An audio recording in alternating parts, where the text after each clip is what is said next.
Living in the Past by Amina Khurram. A single tear filled Abdullah's eyes. He remembered how in the evening everyone in the neighborhood would bring down chairs and stools and gather in the middle of the road.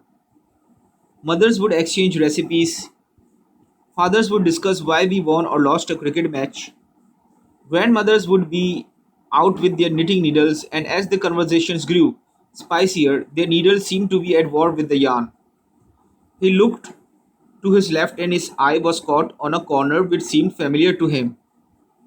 Oh, yes, it was the place Mr. and Mrs. Abbas used to sit with their lawn chairs to reserve the parking for their grandchildren, who were always coming next Tuesday. Throughout his childhood, the spot had always remained bare, apart from the occasional times their grandchildren did come. Even then, Mr. and Mrs. Abbas used to come down with the lawn chairs and place them on either side of the car. Old habits die hard as they did. Abdullah wandered a little further down the street and then turned to a building at his right. This building was where he learned how to read and write. This was the building which he once called school.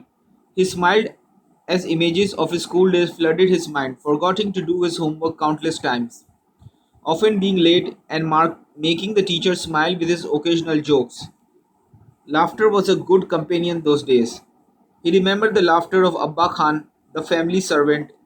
Every time there was a cricket match, the other guards and servants in the neighborhood would one by one enter Abba Khan's room and watch it along with him, even very late into night.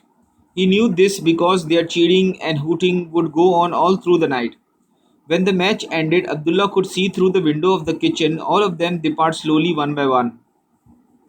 Abdullah walked past the servant room and into his former house. Looking around, he began to picture how everything used to be. Pictures covered the wall. Ammi ji was always in the kitchen. Shouts of the children filled the air. And there was a wall to wall carpet. Ah, the carpet. Memories were soaked into every stitch. Outside and further down the street, Abdullah saw the familiar bunch of small shops with names such as Bilal Motors or Salim Salon. More memories came drifting past. Abdullah turned around and headed down the lonely street towards his own car.